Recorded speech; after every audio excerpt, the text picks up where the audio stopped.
여러분, 혹시 이런 상상 한 번이라도 해보신 적이 있으신가요? 만약 내 아내가 내일 갑자기 먼저 떠난다면 나는 정말 괜찮을까? 그 순간에도 저는 이렇게 말할 수 있을까요? 이제 드디어 자유다. 라고요.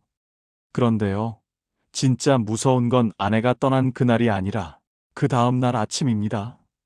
냉장고 문을 열었는데 뭘 먹어야 할지 모르겠고, 세탁기 앞에 서 있는데 버튼 하나도 낯설고, 밤이 되면 집안이 이렇게 넓었나 싶을 만큼 조용해지고, 휴대폰을 들어도 전화할 사람 하나가 떠오르지 않는 날. 여러분은 어떠세요? 아내가 해주던 밥, 빨래, 약 챙겨주던 말 한마디. 그게 단순히 도움이었을까요? 아니면 내 삶을 붙잡아주던 기둥이었을까요? 오늘 영상은 겁주려고 만든 게 아닙니다. 오히려 늦기 전에 지켜야 할 것들을 함께 확인하려는 겁니다. 가사 관리의 붕괴에 마음의 충격, 건강 악화, 사회적 고립, 그리고 돈 문제까지. 아내를 먼저 떠나보낸 뒤 60대 이상 남편들이 마주하는 참혹한 현실 5가지를 김 씨의 이야기를 통해 차근차근 보여드리겠습니다. 끝까지 보시면 아내가 있을 때 내가 무엇을 해야 하는지 분명히 알게 되실 겁니다. 구독과 좋아요는 사랑입니다. 그럼 바로 시작하겠습니다. 먼저 실제 사례부터 소개하겠습니다.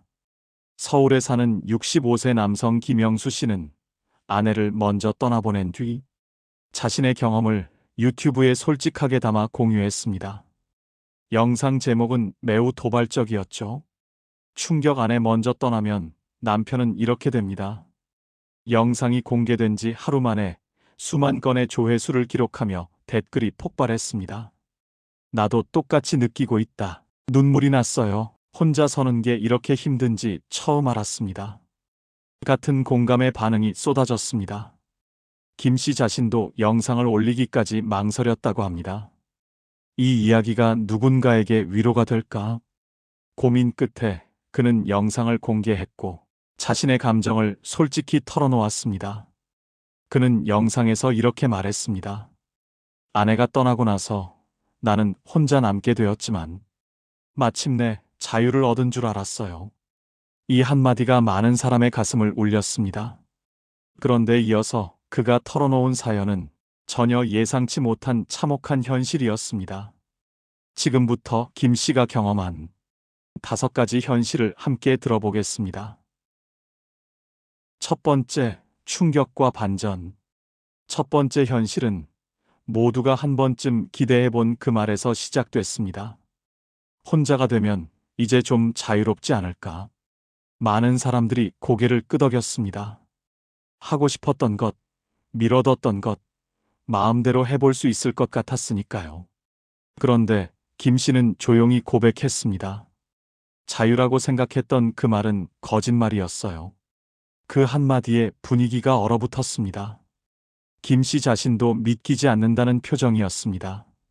장례가 끝나고 집으로 돌아온 그날, 그는 문을 여는 순간부터 이상함을 느꼈습니다. 평생 살던 익숙한 집인데도 마치 처음 들어와 보는 공간처럼 낯설었습니다. 텔레비전에서 흘러나오는 소리도, 싱크대에서 물이 떨어지는 소리도 왜인지 모르게 더 크게 울리고 더 공허하게 들렸습니다. 집은 그대로인데 집의 온기가 통째로 빠져나간 느낌이었습니다. 그래서 김 씨는 불도 끄지 못한 채 거실에 멍하니 앉아 있었습니다. 그때 뉴스 진행자의 목소리가 문득 예전 아내가 다정하게 말하던 어조처럼 들렸습니다. 순간 김 씨는 반사적으로 고개를 돌렸습니다. 하지만 돌아본 자리에는 아무도 없었습니다. 그 순간 마음속에서 한마디가 터져나왔습니다. 이제 정말 아무도 없구나. 그 말이 입 밖으로 떨어지자 눈물이 멈추지 않았습니다. 김 씨는 그날 밤 한숨도 자지 못했습니다. 어둠 속에서 그는 사진첩을 펼쳤습니다. 웃고 있는 아내의 얼굴, 햇살 아래 반짝이던 미소, 그 모습을 바라보다가 눈물이 떨어져 사진 위로 번졌습니다. 마치 그 환한 얼굴마저 어둠 속으로 사라져가는 것처럼 느껴졌습니다. 김 씨는 떨리는 손으로 턱을 괴고 한참을 사진만 바라보다가 또 한 번 중얼거렸습니다. 이제 정말 아무도 없구나. 그 말은 가슴을 뼈아프게 찔렀습니다. 결국 김 씨는 안방으로 들어가 아내가 마지막으로 쓰던 담요를 꺼내 꼭 껴안았습니다. 손끝에 전해지는 담요의 차가운 감촉이 오히려 더 선명하게 말해주는 것 같았습니다. 이제는 진짜 끝났구나. 두 번째, 깊어진 상실감. 두 번째 현실은 시간이 지날수록 더 깊어지는 상실감이었습니다. 처음엔 장례가 끝나면 마음도 조금은 정리될 줄 알았습니다. 그런데 이상하게도 집으로 돌아온 순간부터 김 씨의 슬픔은 그때부터 시작됐습니다. 어느 늦은 밤, 김 씨는 아내와의 마지막 대화를 떠올렸습니다. 아내는 평소처럼 다정한 목소리로 말했죠. 여보, 오늘은 날씨가 추우니까 외투 꼭 챙겨 입어. 그땐 그냥 잔소리처럼 들렸습니다. 하지만 지금 생각해보면 그 말이 아내가 남긴 마지막 부탁이었습니다. 이제는 그 다정한 말투를 다시는 들을 수 없으니까요. 그리고 집안은 더 잔인했습니다. 혼자 남은 부엌에 서 있으면 아내가 요리하던 냄새가 순간 스쳐가는 것 같았습니다. 여보, 밥 다 됐어. 그 속삭임이 들린 것 같아 돌아보면 그 자리에 있는 건 텅 빈 의자와 텅 빈 그릇뿐이었습니다. 눈을 감으면 아내의 따뜻한 미소가 떠오르는데 눈을 뜨는 순간엔 차갑고 냉정한 현실이 김 씨를 기다렸습니다. 그러다 김 씨는 어느 날 말할 곳이 없어서 결국 일기장을 펼쳤습니다. 그리고 손글씨로 조용히 적기 시작했습니다. 당신에게 하지 못한 말이 너무 많아. 혼자 있게 해서 미안해. 사랑한다고 매일 말해줄 걸. 그런데 글씨를 쓰다 보니 눈물이 떨어져 잉크가 번졌습니다. 후회가 문장마다 묻어났고 전하지 못한 사랑이 떠오를수록 가슴은 더 무거워졌습니다. 왜 나는 마지막 인사를 제대로 못했을까? 그 자책이 밤마다 김 씨를 붙잡았습니다. 그리고 슬픔은 가끔 분노로 변해 튀어나왔습니다. 어느 날 김 씨는 텔레비전 앞에 앉아 울다가 갑자기 고함을 질렀습니다. 여보, 왜 말을 안 해? 왜 돌아와 주지 않는 거야? 하지만 대답은 없었습니다. 그날 김 씨 마음속에는 부정과 분노, 죄책감과 그리움이 한꺼번에 뒤엉켜 숨이 막힐 만큼 복잡해졌습니다. 사실 이런 감정의 출렁임은 큰 상실을 겪은 사람이 흔히 지나가는 과정이라고 합니다. 엘리자베스 퀴블러 로스가 말한 상실의 5단계처럼요. 김 씨는 처음엔 믿고 싶지 않은 부정 속에 있었고 지금은 깊은 우울과 죄책감 사이에서 흔들리고 있는 겁니다. 그리고 오랜 세월을 함께한 부부일수록 그 빈자리는 단순한 외로움이 아니라 내 삶 한쪽이 통째로 사라진 듯한 상실로 남습니다. 김 씨의 두 번째 현실은 바로 그것이었습니다. 시간이 갈수록 더 깊어지는 상실감. 세 번째, 일상의 공백. 세 번째 현실은 거창한 사건이 아니라 일상의 빈틈에서 시작됐습니다. 아내가 세상을 떠난 뒤 김 씨에게 가장 먼저 닥친 건 슬픔보다도 생활이었습니다. 원래 김 씨의 하루는 단순했습니다. 아침에 눈을 뜨면 밥이 차려져 있었고, 옷은 언제나 깨끗했고, 집은 말끔했습니다. 그는 그게 아내의 노력이라는 걸 알면서도 어느 순간부터는 그냥 당연한 풍경으로 받아들이고 살았죠. 그런데 아내가 떠난 다음 날, 김 씨는 습관처럼 냉장고 문을 열었습니다. 그리고 그 자리에서 한참을 멈춰 섰습니다. 뭐가 들어있는지 모르는 게 아니라 무엇을 꺼내야 할지 몰랐습니다. 오늘은 뭘 먹어야 하지? 평생 한 번도 진지하게 해본 적 없던 질문이 그날부터 매일 아침 김 씨의 목을 조르기 시작했습니다. 단지 밥 한 끼가 아니라 하루를 시작하는 방법 자체가 사라진 느낌이었습니다. 처음 며칠은 대충 버텼습니다. 그런데 시간이 지나자 대충이 점점 방치로 변했습니다. 밥을 짓는 게 어려운 게 아니라 밥을 짓기까지의 과정이 너무 낯설었습니다. 무엇을 사야 하는지, 얼마나 사야 하는지, 냄비는 어디에 있는지, 양념은 어떻게 쓰는지, 사소한 것들이 한꺼번에 몰려오니까 김 씨는 자꾸만 결정을 미뤘습니다. 그래서 결국 김 씨는 점점 배달 음식과 인스턴트에 의지하게 됐습니다. 라면 봉지 하나 뜯는 것도 어색해서 물을 붓고 타이밍을 맞추는 일조차 서툴렀습니다. 그러다 밥은 태우고 국은 넘치고 설거지는 쌓였고 그때마다 김 씨 마음속에서는 같은 말이 반복됐습니다. 내가 왜 이것도 못하지? 그리고 그 무력감은 식사에서만 끝나지 않았습니다.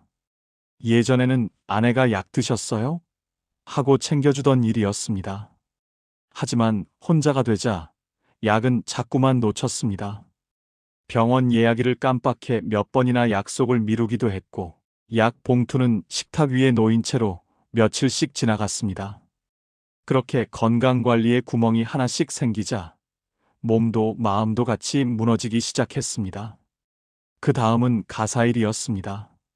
빨래는 언제 돌려야 하는지, 세제는 얼마를 넣어야 하는지, 이불은 어떻게 말려야 하는지, 30년 넘게 같은 집에서 살아도 막상 자기가 직접 하려니 집안의 모든 것이 낯설었습니다. 그래서 김 씨는 좀 이따가 하지 하며 미뤘고 미루고 미루다 보니 집안은 점점 어수선해졌습니다. 집이 흐트러지니까 마음도 따라 흐트러졌습니다. 그러다 보니 일정 관리도 엉키기 시작했습니다. 연금 수령일, 주민센터 방문, 서류 제출 기한 같은 것들이 머릿속에서 뒤엉켰고 달력에 표시하는 습관도 없던 김 씨는 알람 하나 없이 하루를 보내다가 중요한 일을 놓치는 날이 늘어났습니다. 하지만 김 씨를 가장 불안하게 만든 건 사실 따로 있었습니다. 바로 돈 관리였습니다. 김 씨는 이미 은퇴한 지 몇 년이 지나 고정 수입은 연금뿐이었습니다. 그런데 가계부와 공과금, 은행 업무 같은 건 늘 아내가 챙겨왔습니다. 그러니 아내가 떠난 순간부터 김 씨는 슬픔과 동시에 집안의 모든 경제를 혼자 떠안게 된 사람이 되어버린 겁니다. 처음 은행에 갔을 때 김 씨는 연금 통장 비밀번호조차 기억나지 않았습니다. 창구 앞에 서서 직원에게 설명을 하다가 얼굴이 화끈거렸습니다. 그리고 매달 날아오는 공과금 고지서를 펼쳐들고도 한참을 멍하니 앉아 있었습니다. 이걸 어디로 내지? 언제까지 내야 하지? 익숙해야 할 숫자들 앞에서 그는 낯선 나라에 혼자 떨어진 사람처럼 어리둥절해졌습니다. 그러다 어느 날 전기세 고지서를 제때 확인하지 못해 연체 통보까지 받았습니다. 그 순간 김 씨는 깨달았습니다. 이건 단순히 돈 문제가 아니라 생활 전체가 무너지고 있다는 신호라는 것을요. 그래서 김 씨의 하루는 어느새 체크리스트가 없으면 굴러가지 않는 하루가 됐습니다. 밥, 약, 빨래, 청소, 일정, 공과금. 사람들이 그 정도야 하면 되지라고 쉽게 말하는 것들이 김 씨에게는 매일매일 넘어야 하는 작은 산이 되었습니다. 그리고 결국 그 작은 산들이 쌓여 어느 날 큰일이 터졌습니다. 김 씨는 며칠 동안 끼니를 제대로 챙기지 못했습니다. 아내가 끓여주던 된장국이 그리워도 냄비에 불을 올릴 힘이 없었습니다. 프라이팬에 밥을 올렸다가 태우고 그걸 치우는 것도 귀찮아져서 그냥 누워버리는 날이 늘었습니다. 그러다 어느 날은 이틀 연속으로 식사를 거른 채 그저 멍하니 누워만 있다가 몸에 힘이 빠져 병원을 찾기도 했습니다. 그때 김 씨가 느낀 건 배고픔이 아니라 공허함이었습니다. 해야 할 일은 많은데 정작 의미 있는 일이 하나도 없는 느낌. 살아는 있는데 삶이 돌아가지 않는 느낌. 그렇게 생활의 공백은 점점 커졌습니다. 그러던 중 김 씨는 어느 날 동네 약국에 들렀습니다. 약사님이 김 씨를 알아보고 반갑게 인사했습니다. 이모님께 드리던 약 받으러 오신 거죠? 아버님 약도 제가 챙겨드릴게요. 매주 꼭 들르세요. 김 씨는 잠깐 말을 잇지 못하다가 겨우 웃으며 대답했습니다. 네, 감사합니다. 혼자 살다 보니 자꾸 깜빡합니다. 그때 약사님이 김 씨의 손을 꼭 잡아주며 조용히 말했습니다. 무슨 일이 있어도 혼자 끙끙대지 마세요. 필요하면 언제든 도움을 요청하세요. 그 한마디가 이상하게 가슴 깊숙이 들어왔습니다. 김 씨는 그 자리에서 눈시울이 붉어졌습니다. 나는 지금까지 도움을 받아도 되는 사람이 아닌 줄 알았구나. 그걸 처음 인정하는 순간이었는지도 모릅니다. 그 후로 김 씨의 하루는 냉장고 문을 여는 작은 일에서도 외로움이 묻어나는 날들이 되었습니다. 가끔은 전등을 켜고 끄는 것조차 잊어버려 집안에서 몇 번이나 넘어지기도 했습니다. 몸이 느려진 탓도 있지만 사실은 마음이 지쳐 주의력이 흐려진 탓이 더 컸습니다. 이렇게 생활의 구석구석에 생겨난 작은 공백들이 김 씨에게는 점점 더 큰 막막함으로 다가왔습니다. 그리고 바로 그 막막함이 다음 현실 심리적 붕괴와 고립으로 이어지기 시작했습니다. 네 번째, 고립과 건강 위기. 네 번째 현실은 고립이었습니다. 그런데 이 고립은 사람이 없어서가 아니라 사람으로 이어지던 길이 끊겨서 시작됐습니다. 아내가 살아있을 때 김 씨의 인간관계는 생각보다 넓었습니다. 부부 동반으로 만나던 친구가 있었고, 명절이면 얼굴을 비추던 친척들이 있었고, 옆집 아주머니도 가끔 안부를 물어주곤 했습니다. 하지만 그 모든 관계의 한가운데에는 늘 아내가 있었습니다. 전화 한 통, 문자 한 줄, 이번 주에 한번 봐요라는 약속도 결국 아내가 이어주던 달이었던 거죠. 그래서 아내가 떠나고 나자 김 씨는 더 크게 놀랐습니다. 처음엔 주변이 조용한 게 다들 바쁜가 보다 싶었습니다. 그런데 한 달이 지나도 두 달이 지나도 연락이 오지 않았습니다. 부부 친구 모임 단톡방에는 여전히 대화가 오가는데 정작 김 씨에게는 형님 괜찮으세요? 라는 말이 좀처럼 오지 않았습니다. 명절에 늘 초대받던 자리도 어느 순간부터 소식이 끊겼고 동창회에서도 아내의 빈자리는 계속 비워진 채로 시간이 흘렀습니다. 옆집 아주머니의 안부 전화도 어느 날부터 사라졌습니다. 그때 김 씨는 처음으로 깨달았습니다. 아내가 떠난 건 사람 하나가 떠난 게 아니라 내가 세상과 연결되던 방식이 함께 사라진 일이었다는 걸요. 그런데 더 힘든 건 그 다음이었습니다. 한국의 많은 남성들이 그렇듯 김 씨도 감정을 드러내는데 익숙하지 않았습니다. 내가 약해 보이면 어쩌지? 남자가 이 정도도 못 버티나? 그 생각이 먼저 올라오니 누군가에게 전화를 걸어 도와달라고 말하는 게 더 어렵습니다. 그래서 김 씨는 슬픔이 밀려와도 꾹 삼켰고 밤이 길어져도 그냥 참자로 넘겼고 몸이 무너지는 신호가 와도 시간이 해결하겠지로 버텼습니다.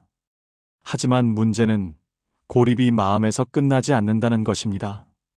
고립은 곧 스트레스가 되고 그 스트레스는 몸으로 내려옵니다. 실제로 연구에서도 배우자를 잃은 직후, 특히 30일 이내에 심근경색이나 뇌졸중 같은 심혈관 사건 위험이 약 2배로 높아졌다고 보고됩니다. 그리고 또 다른 대규모 연구에서는 65세에서 69세 남성이 배우자를 잃은 뒤 그 다음 1년 동안 사망 위험이 70% 높아졌다는 결과도 나왔습니다. 김 씨에게도 그 변화는 빠르게 찾아왔습니다. 처음엔 밥맛이 떨어졌습니다. 그러다 잠이 깨졌습니다. 그리고 어느 순간부터는 아침에 일어나도 몸이 납덩이처럼 무거웠습니다.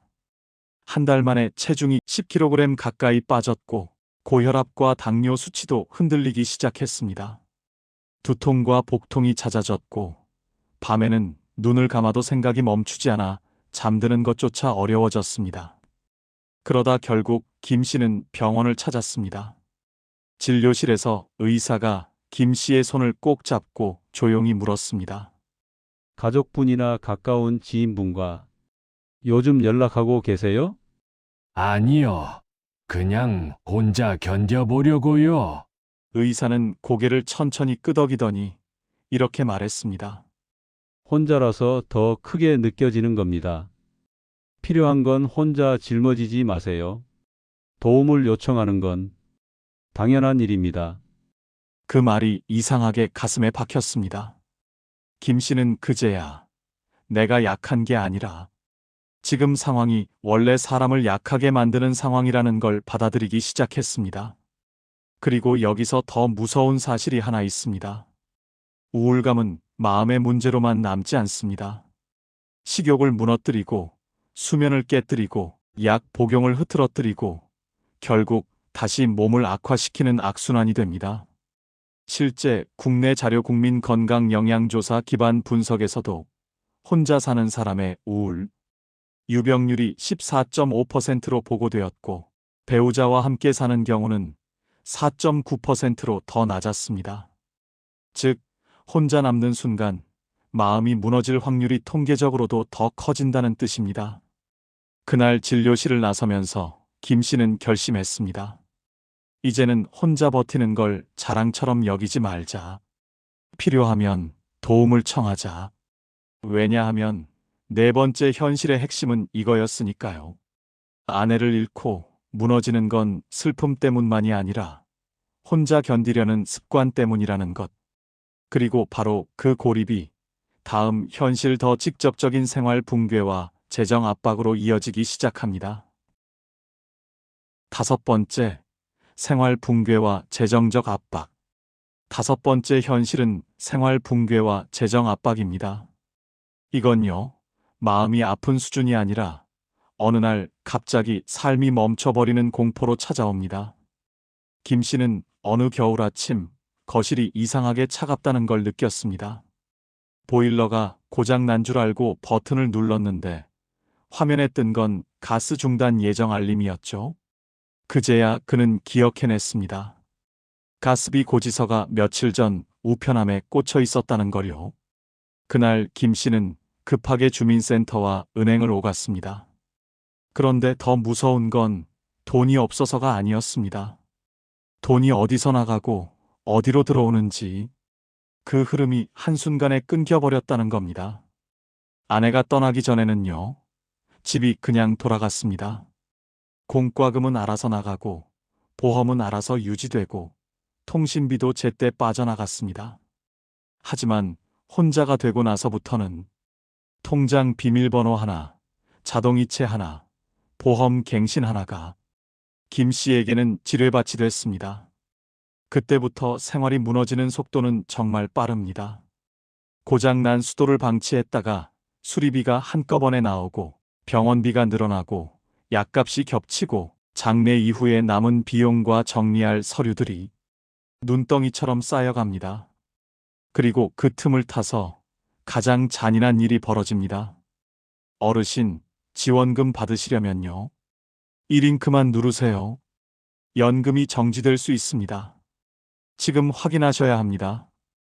혼자 있는 집에, 혼자 있는 마음에 세상은 친절한 얼굴로 들어와 지갑부터 노립니다.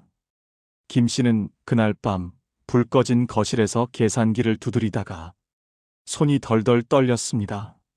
내가 이렇게까지 불안해질 줄은 몰랐네. 그때 김 씨는 깨달았습니다. 아내가 지켜준 건 밥상만이 아니라 내 삶의 질서와 안전망이었다는 것을요. 여러분, 이 다섯 번째 현실은요, 돈이 많고 적고의 문제가 아닙니다. 혼자 감당할 시스템이 준비되어 있느냐의 문제입니다. 오늘 영상이 끝나고 딱 한 가지만 해보세요. 내 통장 자동이체, 공과금, 보험, 연금. 내가 직접 설명할 수 있는가? 이 질문에 답이 막힌다면 지금이 준비할 때입니다. 끝으로 회복은 큰 결심이 아니라 작은 승리에서 시작된다는 이야기로 마무리하겠습니다. 62세 이영철 씨는 아내를 떠나보낸 뒤 3개월 동안 현관문을 한 번도 제대로 열지 못했습니다. 그런데 어느 날 딸이 말했죠. 아빠, 오늘은 멀리 가지 말고 그냥 공원 입구까지만. 그래서 이모 씨는 딱 10분만 걷기로 했습니다. 그리고 다음 주엔 문구점에 들러 새 노트를 샀고 그 다음엔 산책 코스를 조금 더 늘렸습니다. 그렇게 한 걸음씩 넓혀간 끝에 한 달 뒤 공원음악회에서 옆 사람이 건넨 미소 하나에 이모 씨가 오랜만에 진짜로 웃었습니다. 그리고 며칠 뒤 낚싯대를 다시 들고 물가에 앉았을 때 얼굴에 아주 작은 웃음이 피어났습니다.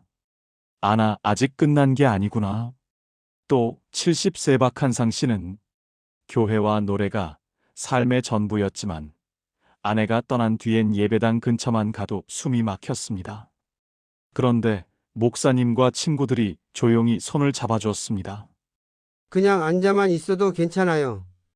박 씨는 찬송가를 부르다 울었고 누군가가 어깨를 토닥여주는 그 순간 마음에 아주 작은 불빛이 켜졌습니다. 2달 뒤 박 씨는 다시 봉사에 나가고 아침마다 동네 사람들에게 웃으며 인사할 수 있게 됐습니다. 여러분은 어떠신가요? 1. 가장 공감되는 부분은 무엇이었나요? 2. 여러분만의 극복 방법은 무엇인가요? 댓글로 나눠주세요. 여러분의 한 줄이 누군가에겐 오늘 현관문을 여는 용기가 될 수 있습니다. 영상이 도움이 되셨다면 구독과 좋아요 부탁드립니다. 또 이 영상을 보며 누군가 떠오르셨다면 주저 말고 공유해주세요. 작은 관심이 큰 힘이 됩니다. 마지막으로요. 지금 너무 힘드신 분이 계시다면 도움을 청해도 괜찮습니다. 보건복지상담센터 국번 없이 129 그리고 정신건강위기상담전화 1577-0199도 기억해 주세요. 여러분, 고생 끝에 낙이 옵니다. 오늘의 한 걸음이 내일의 숨을 살립니다. 끝까지 시청해 주셔서 감사합니다. 다음 영상에서 또 뵙겠습니다. 감사합니다.